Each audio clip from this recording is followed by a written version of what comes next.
Have you ever found yourself wondering why some pig farmers just seem to effortlessly make millions, while others quietly close up shop within their very first year?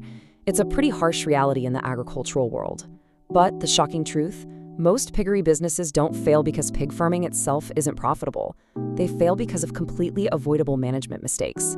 Every single day, hardworking farmers are losing money without even realizing what's causing the drain. Welcome to This Explainer, where we're going to look closely at the biggest piggery management mistakes and, more importantly, how you can fix them before they destroy your business. So let's look at the core of this issue.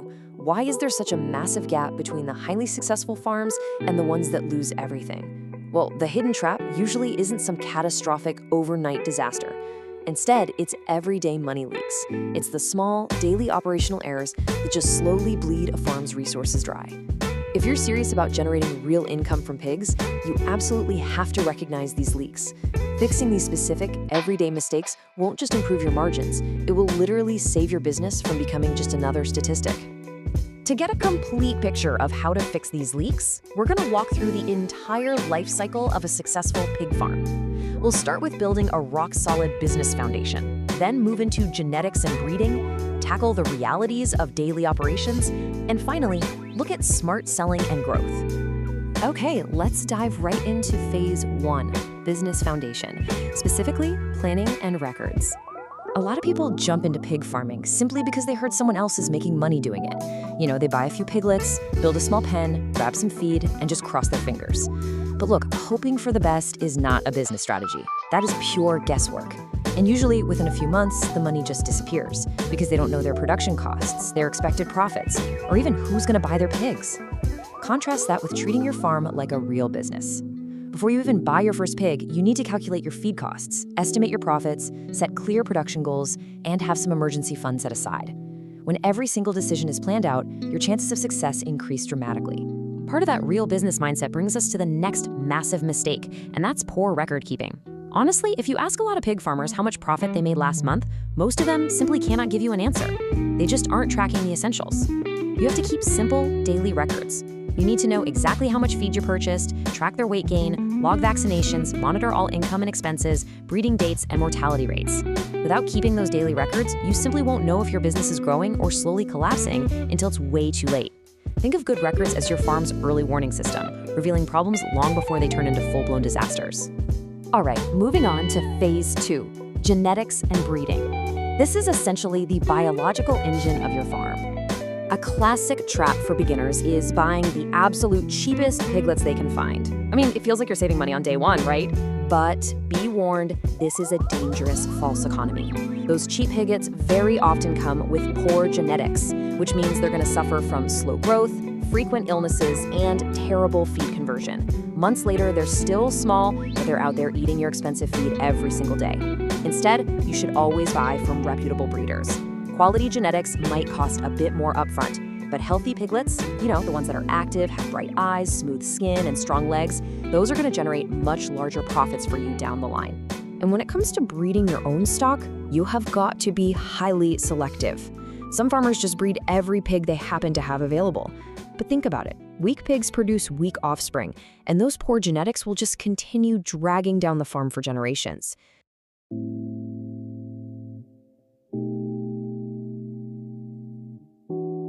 You must breed only the healthiest pigs based on strict criteria: fast growth, strong legs, good mothering ability, large litter sizes, and excellent feed conversion. Prioritizing those specific traits stops poor genetics from destroying your income and ensures that every new generation is a step up in profit. That brings us to section 3, daily operations. This is all about health, nutrition, and protection. Now, what's really interesting here is the dominant expense in this breakdown. Look at that. Feed represents nearly 70% of all your pig production costs. 70%. That means every single kilogram of feed that gets wasted or used inefficiently is directly destroying your profit margin. You aren't just feeding pigs, you are managing a remarkably expensive resource. Because feed is so expensive, feeding them without a strategy is a fatal error. Some farmers will just pour the exact same feed into the trough for everyone. Piglets, growers, pregnant sows, the whole shebang. But you wouldn't feed a human toddler the same diet as a professional bodybuilder, right? Pigs are exactly the same way. Each stage of a pig's life requires completely different nutrients. Piglets need starter feed, growers need a balanced growth feed, finishers require specialized finishing rations, and pregnant or nursing sows need highly specific diets. Targeted nutrition maximizes growth while drastically reducing that expensive feed waste. Beyond nutrition, your daily operations must ruthlessly protect the farm from disease. Dirty pens, old manure, and contaminated water, those are absolute breeding grounds for illness. One sick pig quickly infects the rest, your medical bills skyrocket, and poof, profits vanish. You need to combine basic daily hygiene, like cleaning pens and removing manure, with really strict biosecurity. Restrict visitors, use foot baths, always quarantine new pigs before introducing them to your herd, and disinfect shared equipment. Implementing these basic steps is exponentially cheaper than trying to treat a massive disease outbreak later. Just one bad outbreak can literally wipe out years of investment in a matter of days. Now here's a little bonus secret that top-performing farmers rely on, but they rarely talk about it. They do not wait until problems become glaring emergencies. They monitor their pigs every single day. By paying really close attention to small changes in eating habits, daily movements, and just general behavior, they can catch and stop diseases long before any serious symptoms appear. Early detection doesn't just save lives on the farm, it saves a massive amount of money. And that leads us to our fourth and final phase, smart selling and growth. And this brilliantly illustrates a very common yet rarely discussed pitfall. A lot of farmers actually become emotionally attached to their pigs, maybe even giving them names. Or, they just want to see how giant they can grow them. So instead of selling at the optimal market weight, they just keep feeding them. But as pigs get past a certain size, their growth actually slows down, while their feed consumption increases. So your profit margins are shrinking with every extra day they stay on the farm.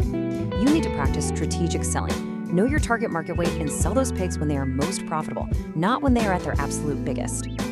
Another massive selling mistake is relying entirely on a single buyer. If one customer buys all your pigs, everything feels easy and perfect, right?